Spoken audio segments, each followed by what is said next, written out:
Discovering flow states literally changed my life. When I learned about the concept of optimal experience of effortless attention, I became obsessed with learning how I could find flow in all areas of my life because that's when I felt the most alive and the most fulfilled. But the more I looked into it, the more intriguing flow became. The more I realized how hard it would actually be to develop a system that would help me find flow on demand. Finding flow became one of my favorite problems, and I needed a way to solve it. The great explainer, Richard Feynman, a legitimate genius, had a system for solving the most complex problems known to humanity. He tested new ideas and concepts against his favorite problems, giving us the favorite problems framework. He then explained his solutions using the Feynman technique to identify new problems to solve and better ways to teach them. In today's video, I'm exploring 3 of my favorite topics as I build out my favorite questions to produce answers to my favorite problems: flow states, intuition, and the neuroscience that powers them both. Hi, my name is Callum, also known as Wanderloots, and welcome to today's video on flow and intuition,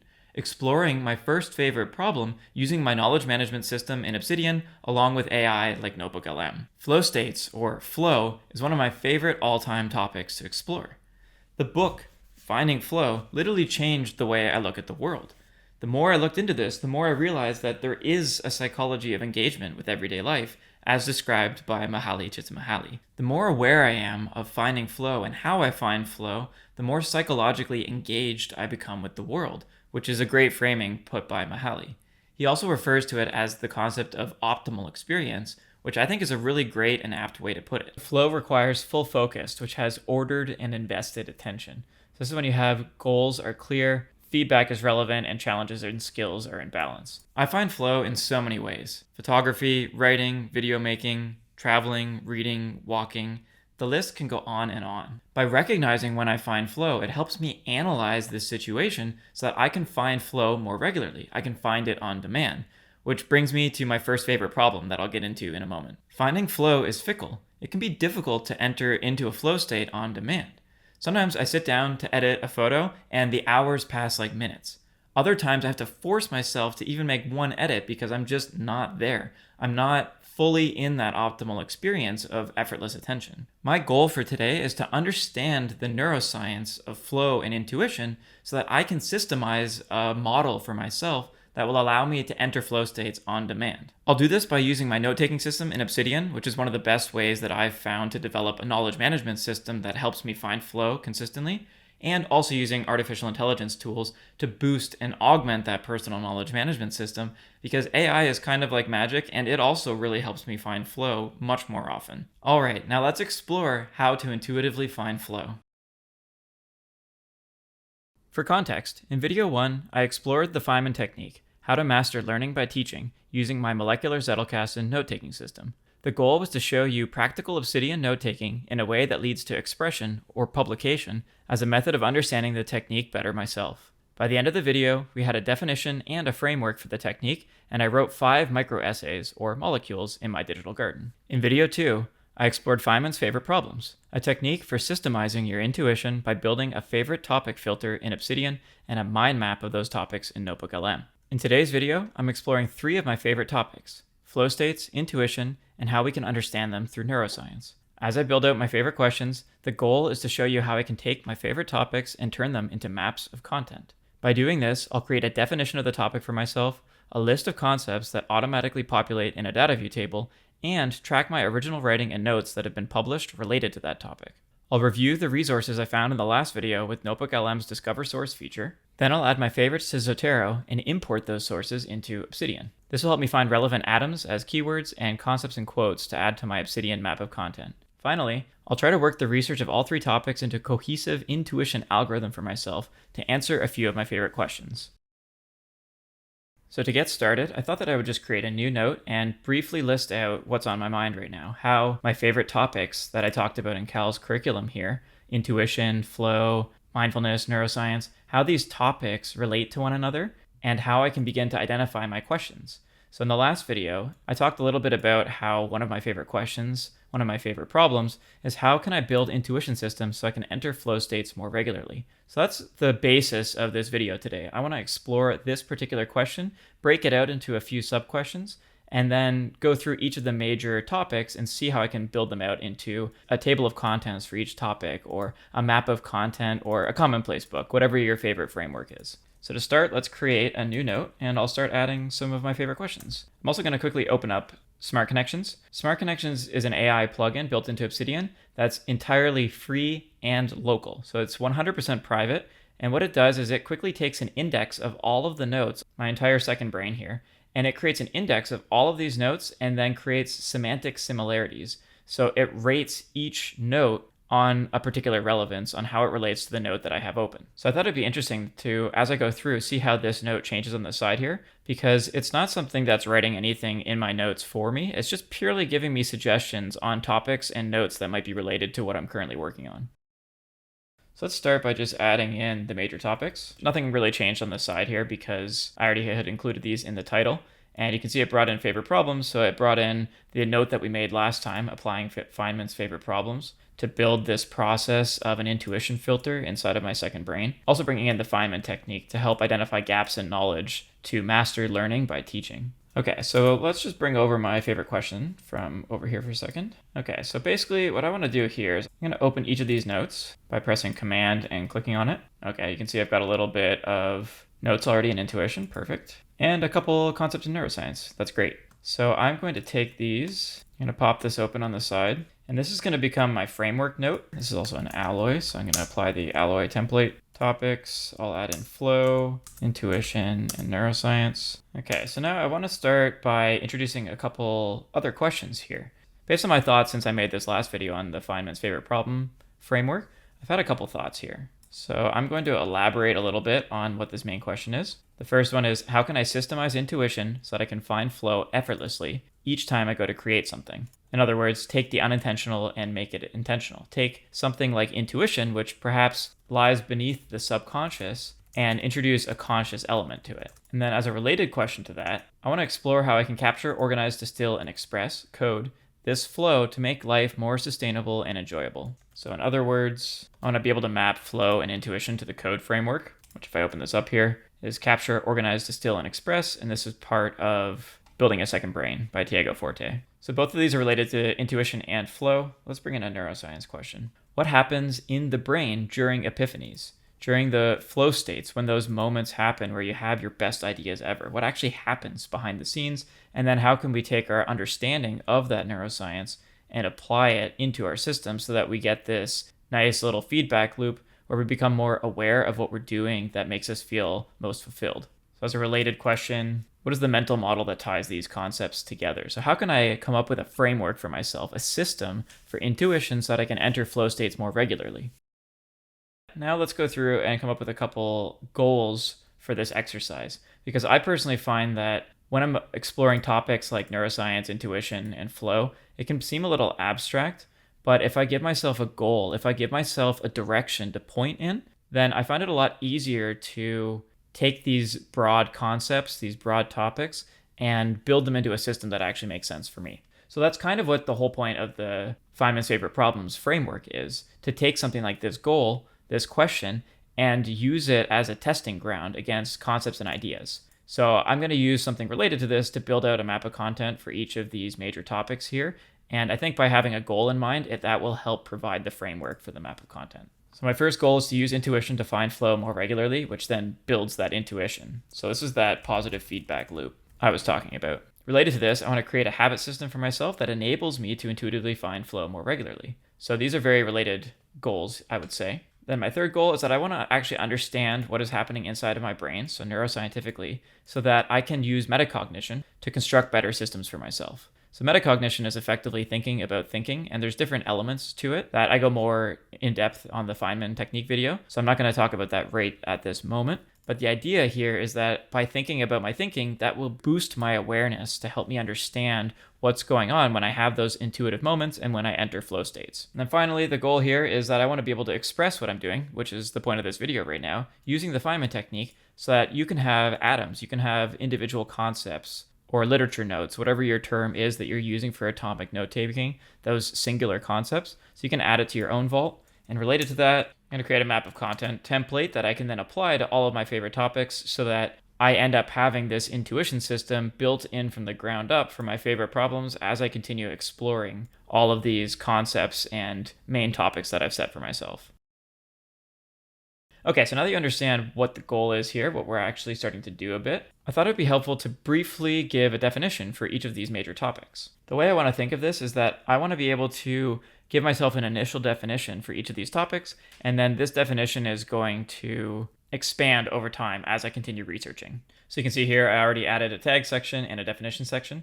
So I'm going to go open up my map of content template here, and I'm going to add that definition and the tags, give it a topic and map of content tag. Cool. So I'm just going to keep building this out as we go. So to help with this definition, I actually had a conversation with ChatGPT a while ago where I dropped in my favorite topics and then worked with it to go back and forth to come up with an understanding on how these topics fit together. So let's take a look at flow states for a second. Optimize engagement and productivity by mastering conditions for flow. I would say that's very much part of the goal, part of this main question on how I can build this system to enter flow state more regularly. So this will involve the biology of flow. That's more of the neuroscience. Triggers for flow. That's more of the metacognition. And then flow in action. That's more of the habit system. Then taking a look at intuition and decision making, I want to enhance my decision making by exploring intuition's relationship with logic. So this is where I can tend to overthink, but by letting go of that overthinking, I can start to subconsciously make decisions, and usually those end up being more aligned with who I am and what I want to be. So intuition involves more of letting go of that conscious decision making and tapping into the unconscious or subconscious. So let's call that subconscious behavior that enables me to go with the flow. Flow, or a flow state, is kind of like being in the zone. It's an optimal state of problem solving or creativity where time seems to cease and I intuitively solve problems without thinking about them. So you can see kind of why I've lumped flow and intuition together. The way I think of it, intuition is subconscious behavior that enables me to just do things without thinking.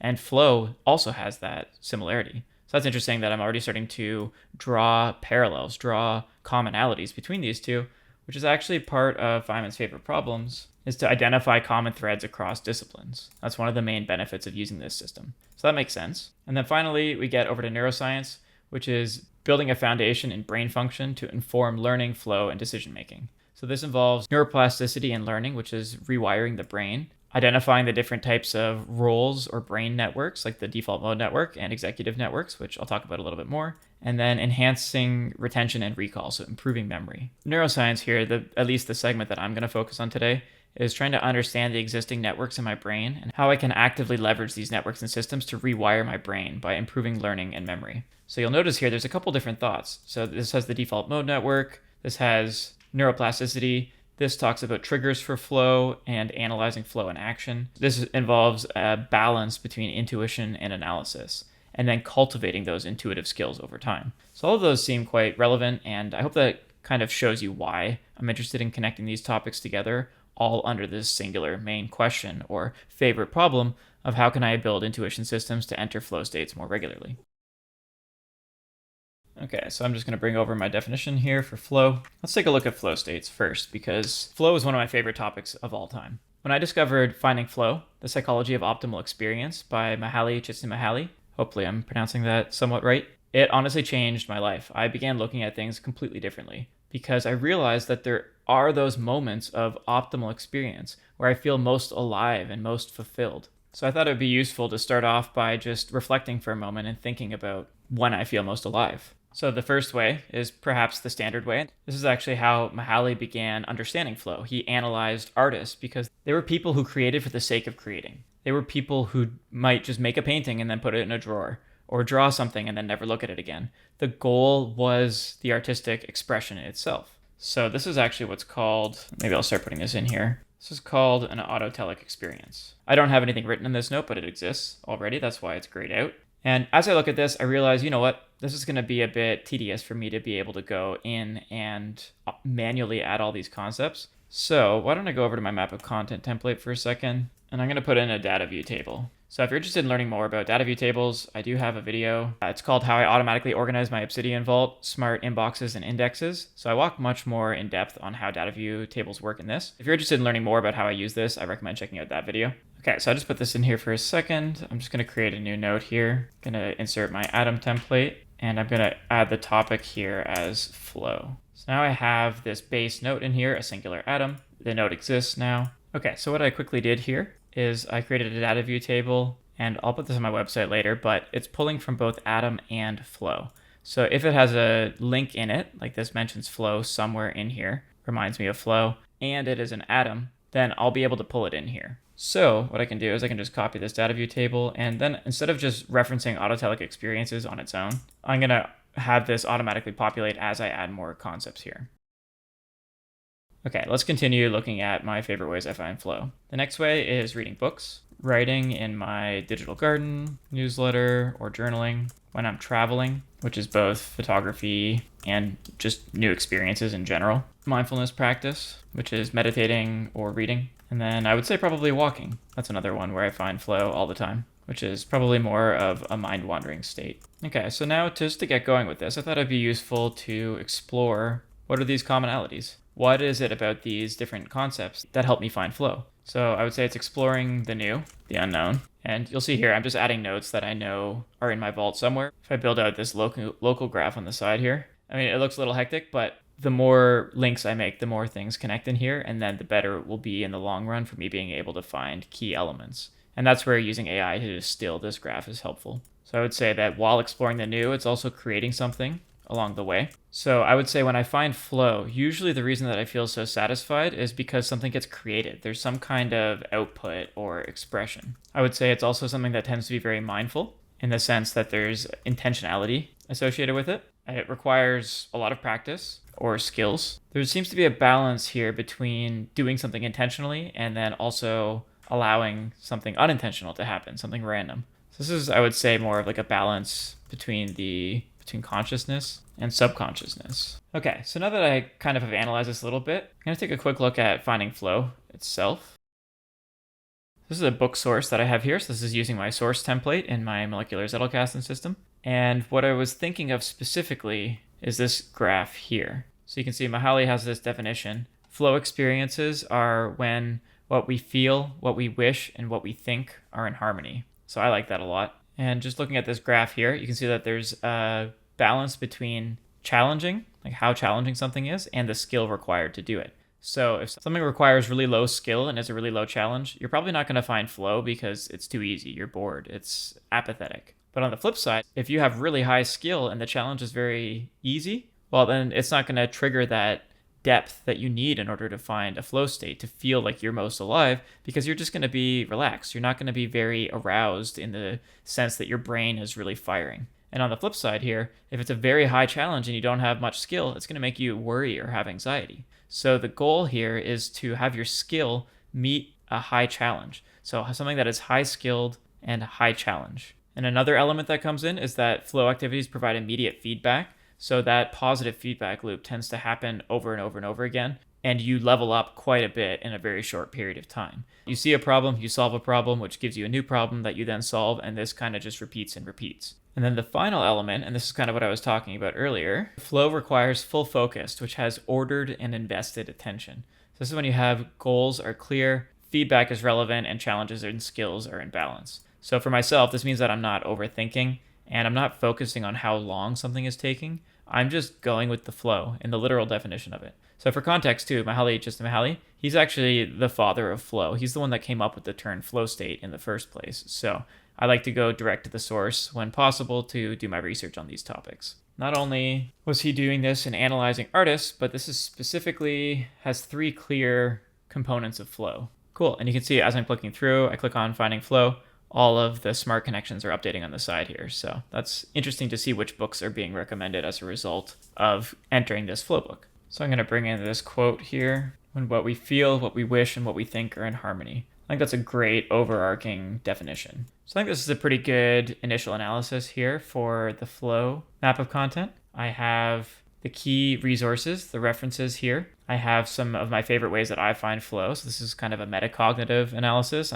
I've been thinking about myself and reflecting on what works and what doesn't. And when I find flow tends to be in these situations. I would actually say while making these videos too. So that's part of the reason why I'm making them. And I feel like I didn't really get into subconsciousness here, but that's okay because I think I'm going to touch on that more in the intuition section. So I feel like this is a good first draft. Why don't we take a look at the intuition state now? So I already had a note in here. It's actually under atoms instead of a topic. So I'm going to move this to, publishing files to my digital garden by accident. I'm going to move this to the topics folder. And you can see I have my old system here. So this is just actually a keynote, But my system is constantly adapting in Obsidian. So the more I come across new things, the more I update my notes, the more my templates change. So this is actually from before they introduced the properties section. So I'm just going to add these topics now. And these other ones are actually molecules. So I'm going to leave them here for now. And then I'm also going to insert my map of content template. So I need to go over to my map of content here. I need to move this file to the templates folder, and then I can apply the map of content template. Cool. And this brings up favorite resources. So I can put this under here for now. And then I need to go into my Dataview table and change this to Intuition. Cool. So there's a bunch more here that I've already been connecting. So you can see, for example, Feynman's favorite problem, I quoted intuition within it. So that's why it's being pulled into this table here. Let's take a look at the definition now. So I had originally called it subconscious behavior that enables me to go with the flow, emotional thinking at a rapid pace leading to unconscious decision making. So this is bringing in more of that decision making element, where the idea here is that when I'm finding flow, when I'm going through those three elements, there's instant feedback. I use my skill to overcome a challenge, which then gives me a new challenge to be overcome by that skill. So I'm not necessarily thinking about the decisions that I'm making. Instead, I'm just reacting to what's happening and thinking at a rapid pace, leading to unconscious decision making, or subconscious. Cool, so I have here that there are 3 intuition types, and I've given myself a reference that I wanted to go back and check out. So that's kind of interesting. I think I've actually put this into my Zotero. Let me check. Let's see if this is the same file. Development and validation of a new measure of intuition. So basically what I did in the past here was I went up to my Zotero, clicked it here, and then I clicked add this to my intuition folder. So that now if I go over to Zotero, I can go to my intuition and I have this paper in here. Let me just show you this flow for a second. There were 3 types of intuition previously outlined. The theoretical view of intuition has 3 distinct types: holistic, inferential, and effective. So honestly, this is a pretty good summary of the 3 types of intuition. So what I can do here is I could find the 3 definitions, for example. I can click and drag, and then I can introduce a highlight here. And then what I do is I can press Command P, and I can create a literature note, and I can go find that the development and validation of a new measure of intuition, and then I can click enter, and that brings up this note here. So this brings in the specific reference. You can change this naming if you want to. This is using the Zotero integration plugin. It brings in all the information related to it, brings in a reference to the original PDF, the abstract, and it pulls in my quote that I had here. So now inside of the intuition section, I have the 3 intuition types, which is another note that I've created previously. And I brought in those 3 components here, but I haven't actually given them definitions yet. So why don't we take a look at each of these in turn, because these seem to be the key elements of our modern understanding of intuition. So let's just go create an atom for each one of these types. So I'm going to insert the atom template. I'm going to give it the topic of intuition. And then the reference here, I'm going to bring in that paper that I'm pulling this from. Holistic intuitions are judgments based on a qualitatively non-analytical process. Decisions made by integrating multiple diverse cues into a whole that may or may not be explicit in nature. So the way I think of this is that this is reactive. You just do it. It's just what happens. You don't think about it. You just pull in multiple cues at once and you just go for it. So 3 intuition types. I'm going to use my own words here with the reactive label. Then let's go create this as a new atom. Give it the topic of intuition, reference of Pretz. I can also put in the page number if I want to here, but we'll just leave this for now. So this is a logical based one. So this is when you have automated inferences. They're decision-making processes that were once analytical, but have become intuitive with practice. So this actually sounds much more like what I'm trying to build here, because this holistic overarching one is, I think, going to be very difficult to build in practice.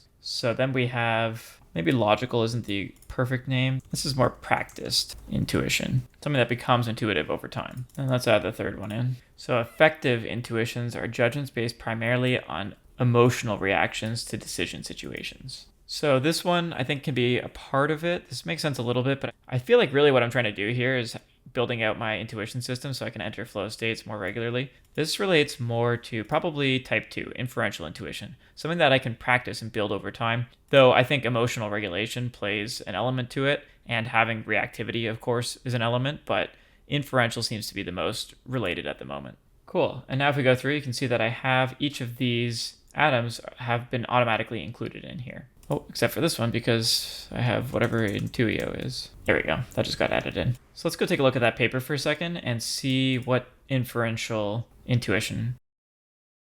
So inferential intuition, in contrast to the other 2, responds to intuitive judgments based on automated analyses. This is what we were just talking about. Westcott described intuitive processing involving intuitive leaps, the result of previously analytical processing that had become automated with practice. The participants were considered intuitive when they could predict a pattern in a series with a few clues. This intuition was defined as accurate judgment in the absence of complete information. This type of intuition is inferential and characterizes expert judgment. Once expertise has been established, inferential intuitions may be considered highly reliable. So I'd say that's pretty interesting. So I'm going to highlight this one for now. Let's make that a blue highlight. And then I could sync this back with my Obsidian notes with Zotero. So I could go through and explore this more, and I will. But I think for now, it's enough to know that of the three intuition types, the one that I've been most interested in is called inferential intuition, practiced intuition. So to me, starting to answer these questions here, how can I systemize intuition? That's clearly done with inferential intuition. So there's a lot more that I'm going to be going deeper into with intuition. I just kind of wanted to touch the surface of it to show you how I bring in these different atoms, how I can analyze these different intuition types, and begin trying to understand subconscious behavior. So now I'm going to quickly go over neuroscience, and then we can start tying these together. Okay, so let's go over to the neuroscience. So you can see I've got a couple notes here, but let's apply my map of content template. Cool. So I'll just move this up. So it's interesting that I have the default mode network or flow. So default mode network is something that I was talking about earlier. So let's explore that a little bit more. You can see I don't have anything written in here. I just have it basically as a default mode network topic. Let's bring in our definition, change our table here. Cool. And I have this one down at the bottom, but this is related. So I'm going to make this atom and add it as a neuroscience topic. I think especially with social media, the level of addiction we've seen in society is just going through the roof. So it's a topic that I'm quite interested in, but I'll explore that later because it's a difficult one to touch on. But now just by changing that there and adding it in, you can see I can automate all of the atoms that get brought in here. So there's two components here that I really wanted to touch on. One is executive function, and the other is the default mode network. And you can see I've already have flow in here.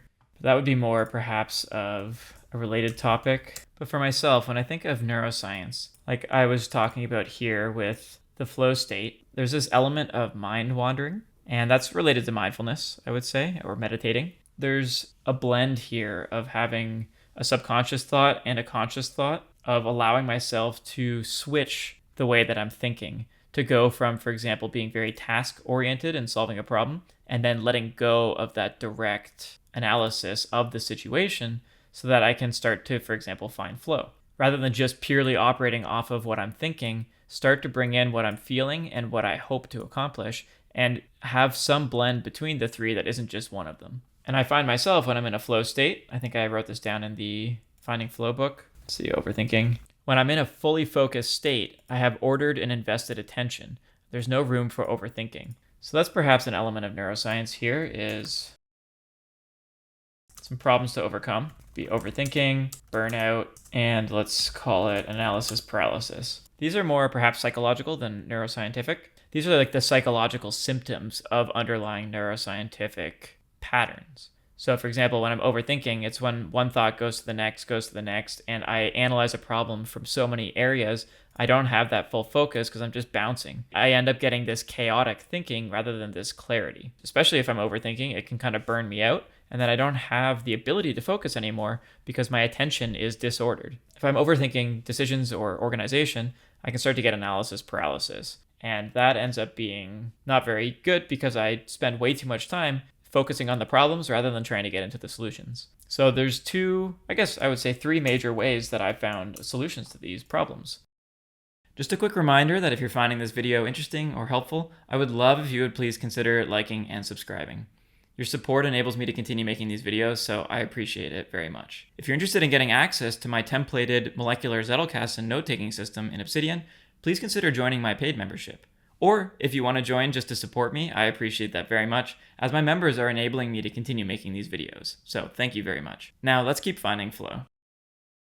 The first is through mindfulness practice. And the way I think of this is you can either be mindful or mindless. There's not really an in-between. You can either be intentional or unintentional, which would be reactive. But as you can recall, I'm not focused on the reactive side of things at the moment, the emotional reactivity or the holistic reactivity. I want to focus more on the inferentialness, which to me is being intentional, using intuition as part of a system of practice so that I can stay aware, So I think that's actually a big part of this too, is being aware. And that's kind of where the default mode network comes in a little bit. I actually have some Zotero on the default mode network. So let's go over there for a moment. Yeah, this is the paper I was thinking of. I think I already maybe have this inside of my Obsidian. So the default mode network consists of a set of interconnected brain regions supporting autobiographical memory, our concept of the self, and the internal monologue. These processes must be maintained at all times and consume the highest amount of the brain's energy during its baseline state. However, when faced with active, externally directed cognitive tasks,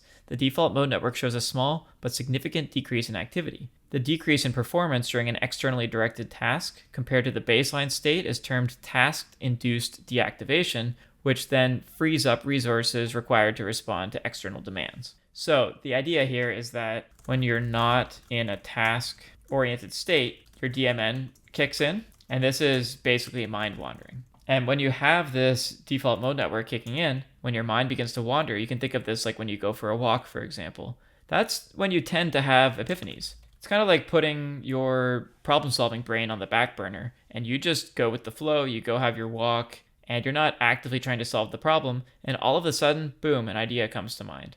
And my main source that I've learned about this is a book called Rest, so I'm just going to pull up if I have any definitions here.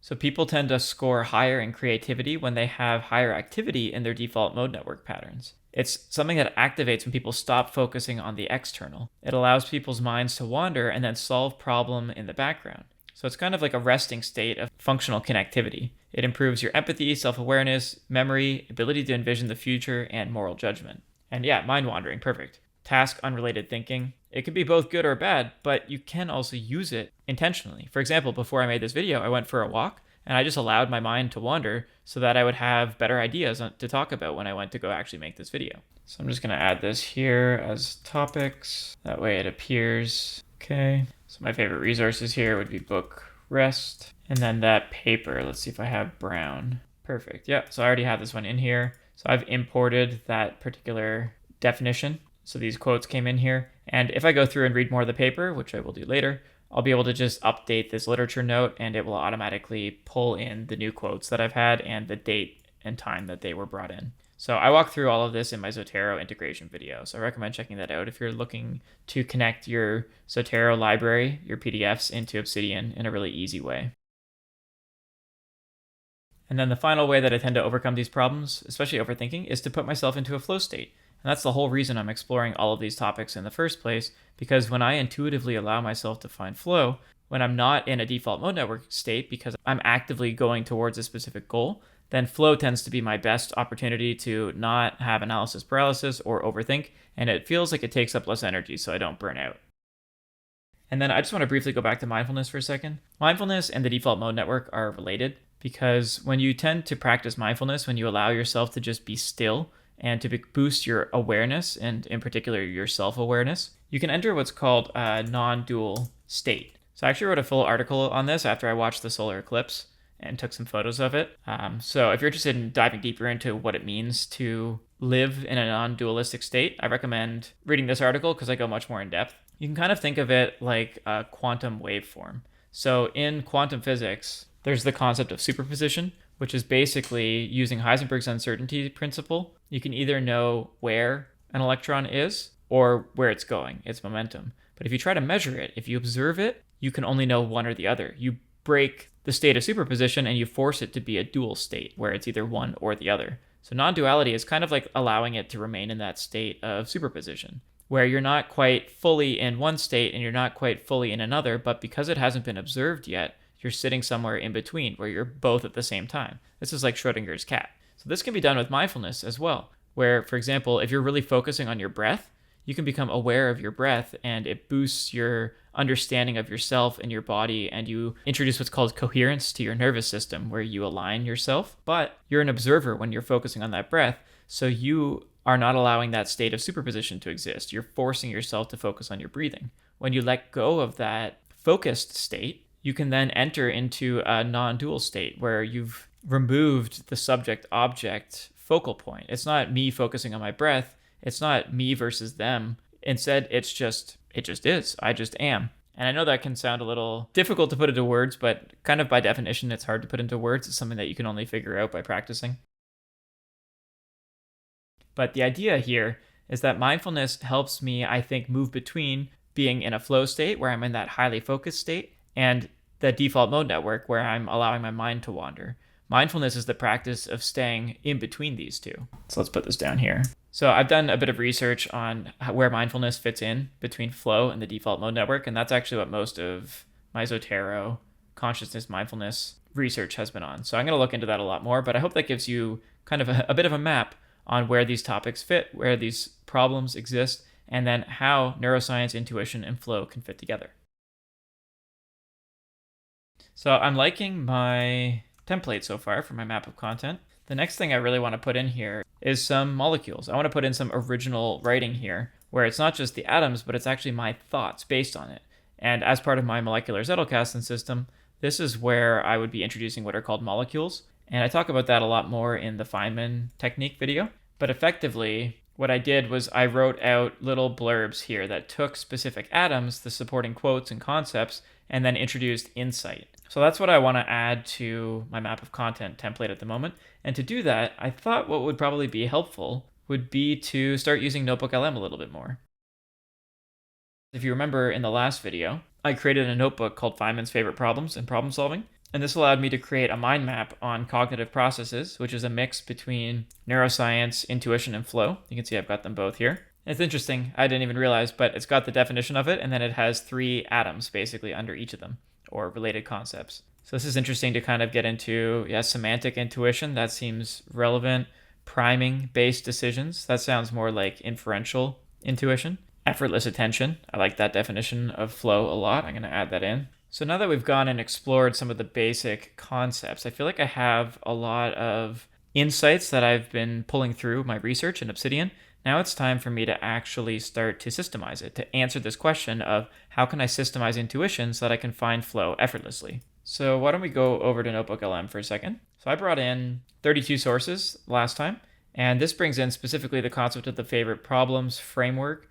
And then I brought in a lot on mindfulness, neuroscience, quantum physics, intuition, and flow states. But why don't we bring in now a new set of resources based more specifically on these 3 topics, and then we'll see what mind map gets created. So let's bring in all of our research so far and apply it to NotebookLM and have it discover some sources for us on the internet and just see how we get a framework, a map of all these topics. So we want to specifically bring in inferential intuition. That was the name of the one type that we liked. Flow states generally, the default mode network, mindfulness, and non-duality. So let's see what this gives me as a mental model specifically. I'm just going to copy this in. Wow, it only gave one specific resource. Interesting. I actually don't even mind. That sounds great. It's in PubMed, but it looks like the full article is here. So then what I can do is I can download this PDF. Then I can go over here and add this to Zotero. And consciousness, I feel like that, consciousness, mindfulness, DMN. That makes the most sense. Cool, so I just added that in there. Now I can go over to Zotero. Cool, that's interesting. You can check to make sure that there's no updates. It says it's the current version. This is from 2021. Okay, so it seems very relevant. I've added this to my Zotero, so I'll go back through and read this and extract some specific quotes. That will give me some atoms to pull into Obsidian that will then populate each of these 3 tables depending on the topics that it relates to. But let's go back to NotebookLM for a moment. So I'm going to import that. So that seemed perhaps too specific of a question, but it's good to know that there's that overlap. So let's paste that in again. And I'm just going to leave these main topics and see what it pulls up. These are all of the atoms that we just identified. These sources illuminate how inferential, intuition, flow states, the default mode network, mindfulness, and non-duality interrelate, offering insights into cognitive processing and optimal experiences. Cool. So I'm going to import all 10 of these. Just going to refresh. Brain activity during flow. That sounds fascinating. So I definitely will go through this more later. Oh yeah, here's that flow I was talking about, that graphic. Cool, let's take a look at this for a second because it seems very relevant. Deep examination of flow was not conducted until Csikszentmihalyi coined the term flow. So that's the person that I was talking about earlier. Even though Maslow, as in Maslow's hierarchy, named it a peak experience, I feel like Mihaly went a little bit deeper into optimal experience to engagement with life. And here's just another view of the flow channel. So this is the goal here, is we don't want to be bored and we don't want to be anxious. So this is a great graphic. I'm going to also add this one to my flow Zotero. That way I can check it out more in depth later. But for now, let's generate a new mind map and see how it updated based on the last time we did this. Cool. So you can see it went from just cognitive processes to flow and insight. Okay, so we've got more neuroscience concepts. I can go through now and start analyzing this a little bit more. You can see that it brings in the default mode network, specifically neurotransmitters, Feynman technique, the learning technique, have a notebook of things I don't know. It's exactly what this is. My list of things that I want to improve on, my notebook of things I don't know. That's kind of the whole point of doing these problems in the first place. Let's see what it says for flow states, characteristics, neural correlates, related concepts, effortless attention, intrinsic motivation. That's a big one. Interesting that you can use mindfulness training to enhance it, and how time is impacted by flow. That's a big part of what makes it so interesting to me, especially as someone that takes a lot of time lapses. I've been exploring time, and I think just when we get into the quantum state, time starts to break down. It's less relevant, so it's just interesting. So neural correlates, that's something that I keep coming across. Wow, there's a lot on this. Default mode network activation. Wow, so there's a lot here. So you can see how this just gives me a ton to research. And, perfect, here we go. This is what I was talking about earlier. Flow states prohibit mind wandering and autonomous planning. So that's like when I was talking earlier in the neuroscience section, how I said the default mode network is mind wandering, and flow is kind of the antithesis of that, because you're not letting your mind wander, you're very focused. And mindfulness is training that helps you go between the two so that you can do this more intentionally. So what I find really interesting here is that I went from flow states and through neural correlates, which honestly, I'm not 100% sure what those are. So let's just click on this one, because of the different mind maps here, which I'm going to just download for a second. We have these neuroscientific concepts like the default mode network, and I was trying to find a way to understand how the default mode network can be intentionally deactivated, so mindfully deactivated when entering in a flow state, so I can begin to allow my intuition to flow through, literally to flow, without having my mind wander. So really what we're kind of getting at here, let's start to bring in some solutions, which we'll call molecules. So how do the three topics relate? So flow states inhibit the default mode network. I would say mindfulness enables intentional deactivation. So that's a key element here. I would say insights arise during flow states because of the positive feedback loop between high challenge, high skill activities. So intuition can be augmented by putting myself in situations where high skill is required to solve high challenges. So what I'm missing is something that will trigger this flow state in the first place. And to be honest, that's kind of what Feynman's favorite problems are. If I go look at any of these topics here and start researching them like I've just been doing, I've been in a flow this whole time, which now that I'm aware of the fact that I'm in the flow, I've collapsed the waveform. I'm back to a dualistic subject-object, me and the screen system. But until I really became aware of that, I was kind of just going with the flow. So by touching on any of these topics, I'm much better able to achieve a flow state.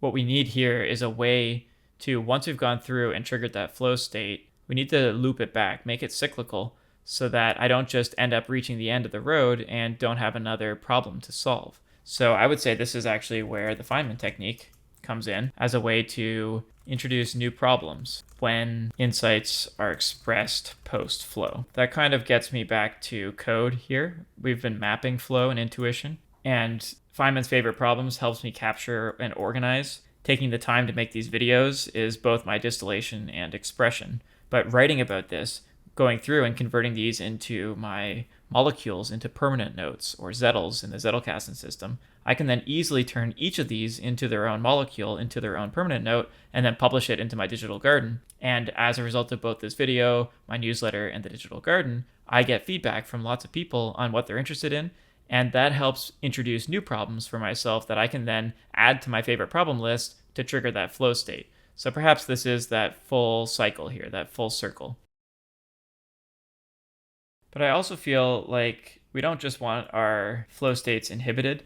I feel like it's actually beneficial to enable default mode network mind wandering prior to finding flow. So basically what I do is I can visit my favorite problems list, go for a walk, and then I can sit to write or record, and then I can publish. So by thinking about my favorite problems before I go for a walk, I can basically prime my subconscious, which if you remember from the last video was a component of the favorite problems. One of the benefits is that it primes your subconscious based on your goals to identify patterns of intuitions and then begin finding common threads across disciplines. So by revisiting all of my favorite problems and then going for a walk, that might help have some epiphanies here where I can then understand what my great ideas are and how they all connect together, which could then give me a research avenue, like that question that I put in here to start building out this particular flow state. So this was the question that I ended up with that I put into NotebookLM that gave me that singular output. What is a mental model that describes the relationship between intuition, flow, and neuroscience, specifically bringing in inferential intuition, flow states, default mode network, mindfulness, and non-duality? So I would not have been able to just come up with this question unless I took the time to go through and think about what my favorite problems were, to prime my subconscious, and then go for a walk beforehand, which I did before making this video, to just try and start allowing my mind to flow, my mind to wander, so that when I sat down, I could find flow right away, which I did. It was very easy for me to jump into this and start finding flow. So that process worked for me. And then now I'm going to go through and work on publishing to YouTube and to my digital garden. So I'm going to create some molecules here, an alloy, which is my YouTube video and newsletter. And that will give me some output here that I can then express and share with you so that I can hear what your thoughts are. So if any of this makes sense to you, or you're confused about it, or you're interested in particular problems or particular topics, you can let me know in the comments section of this YouTube video. And that'll help me identify through the Feynman technique what I need to explain better and what I could continue exploring.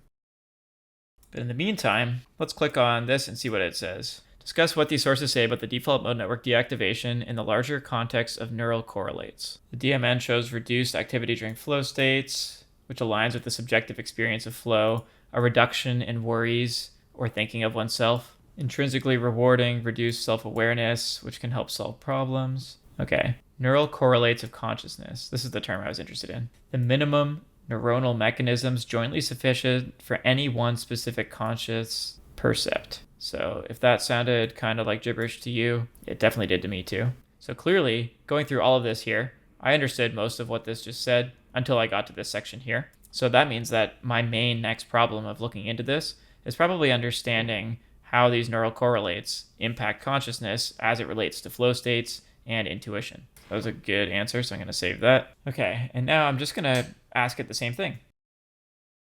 Let's bring in that question rather than trying to find resources and see what NotebookLM gives me as this mental model. Okay, so that was pretty intense. They call it a neurodynamic model of intuition and flow. So it sounds good, but it's a little long. So I'm going to save this as a note because otherwise I will lose it. So flow states are a form of optimal cognitive functioning where non-conscious, often inferential intuition guides skillful action with minimal conscious deliberation. So great output, low overthinking. Rapid non-conscious decision-making, a balance, an edge of criticality. So what this is saying basically is that the shape of the model is two scales. On one end, you have the default mode network, and on the other, you have flow, focus, attention, and intuitive engagement. So in normal life, you might go back and forth, but in this neurodynamic model of flow, as the focused attention and intuitive processing increases, the activity of the DMN decreases, which creates this state of optimal balance or the edge of criticality. So honestly, if we go back to my neuroscience, this is what I have here.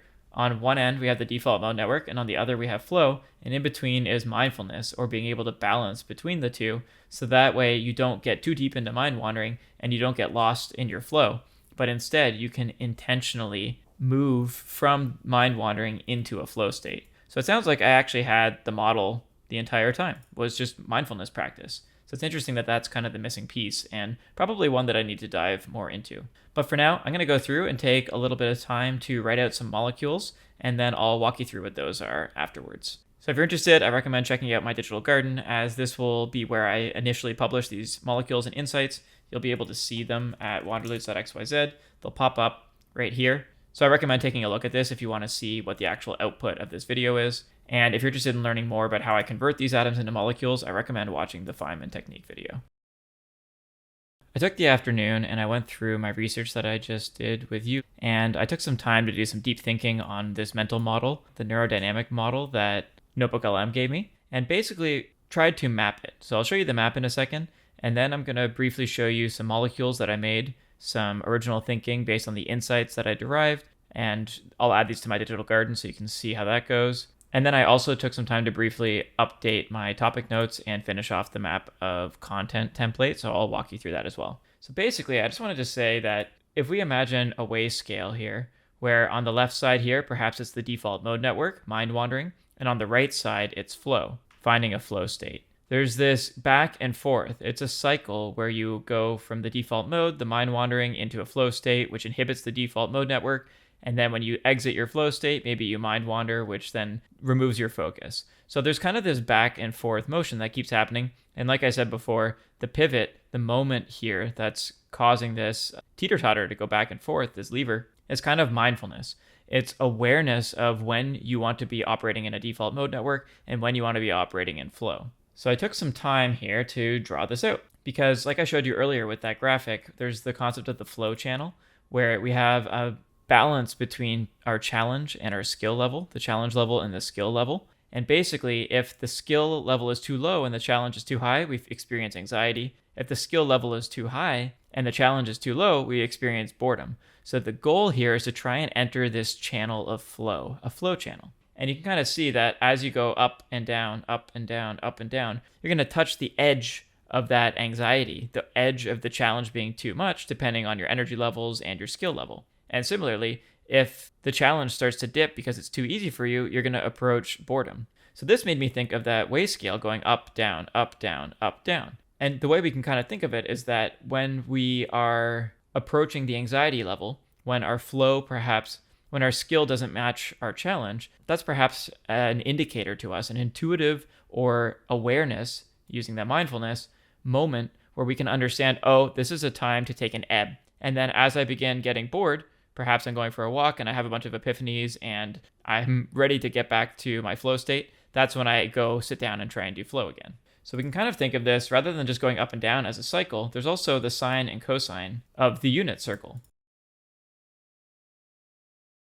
So maybe this looks a little bit familiar to you, but effectively we have here where we go between our flow state at the top and the default mode network, the mind wandering at the bottom. So it goes up, down, up, down. And that's basically the same thing as going in a circle inside of a loop.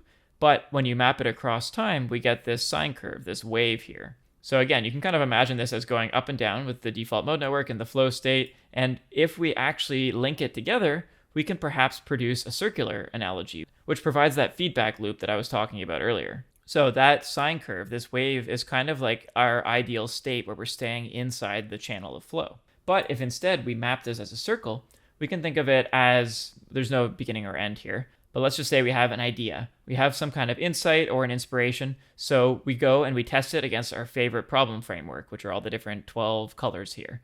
So that's applying that idea or insight against our intuition, which will likely trigger a flow state. But then as we spend too much time in flow, as we move our way around the circle, we might begin experiencing anxiety or burnout or start overthinking what it is we're doing. The flow gets broken. That's when we can use mindful awareness. We can recognize that we're ending that flow state and transition into an ebb state, transition into taking a break, for example, going for a walk or sitting and meditating. And we can just allow our mind to wander and kind of catalog all of the thoughts we just had with flow and just be. We don't need to do, we don't need to action anything, we just are. In comparison, in contrast to flow, which is when we're doing something.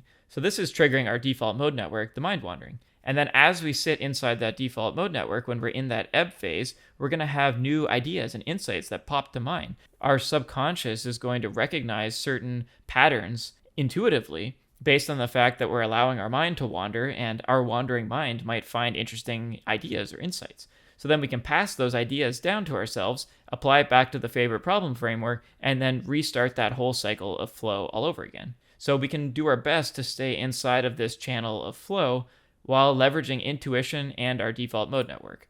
So this framework here, my overall habitual flow framework, the ebb and flow cycle, kind of shows how we can tie together neuroscience with the default mode network, intuition with recognizing ideas and insights and comparing them with our favorite problems, and flow states, actually being productive and super focused. So I took some time then to take this graphic that I just created for myself, and I produced a few different molecules, some original thinking or insights. So let's just open each one of these for a sec.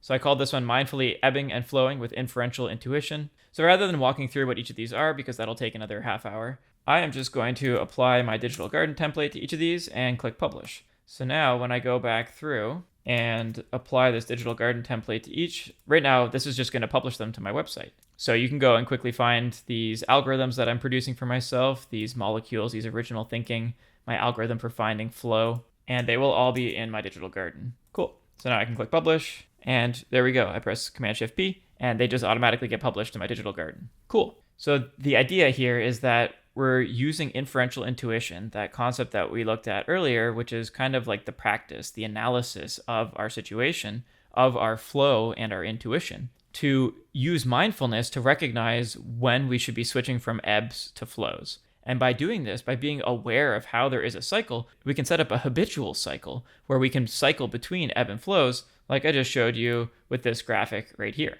And then finally, we can use all of that together to produce an algorithm for finding our flow. And this algorithm for finding flow is kind of where I went through this exploration of my favorite ways that I find flow and then identify those commonalities. Cool. So I feel like that shows you a little bit more how we can take these atoms here.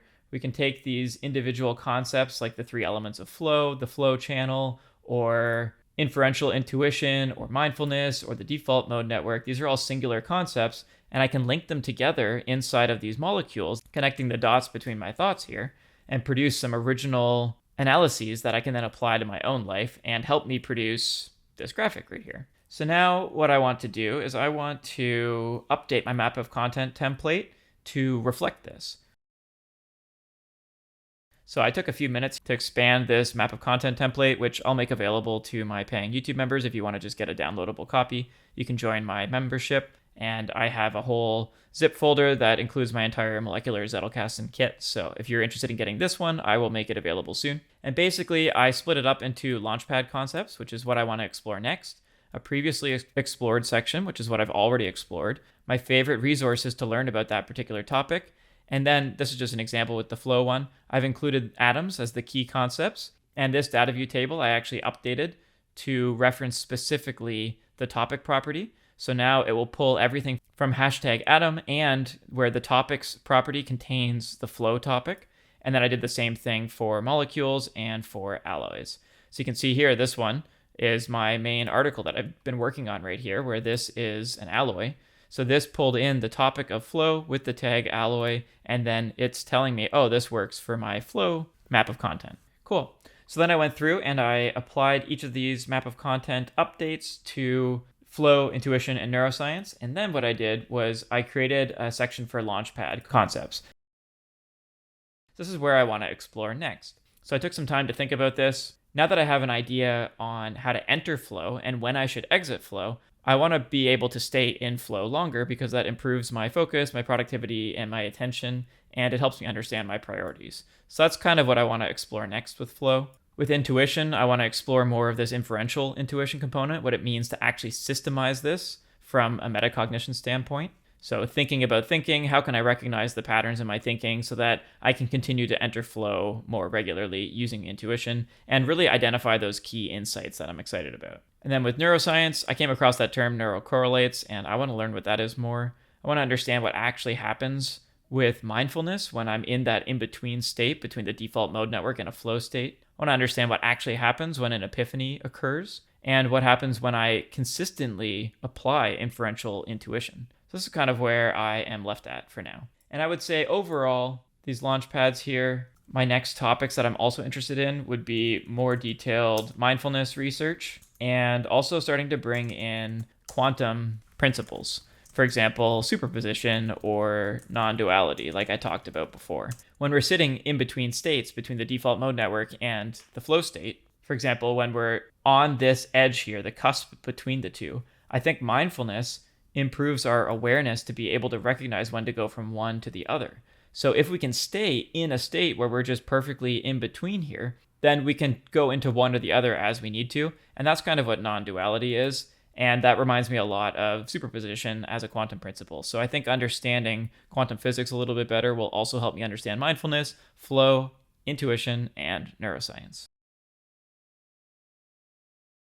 This cyclic ebb and flow mental model is one that I've actually been using a lot over the last couple of weeks to great success. Mind wandering, or the ebb phase, really helps me to surface insights that I can then apply when I go to find flow or enter that flow state phase, the intense focus. Now, I'm going to continue exploring these topics along with other topics like mindfulness, quantum physics, and artificial intelligence and how we can structure emergent systems as part of my favorite problems framework that I've been talking about in this series. All the while, I'm going to continue learning how I can find flow on demand, how I can use intuition to boost those insights I'm finding that allow me to tap into that effortless attention, that optimal experience of flow states. And then I can apply flow to my favorite topics.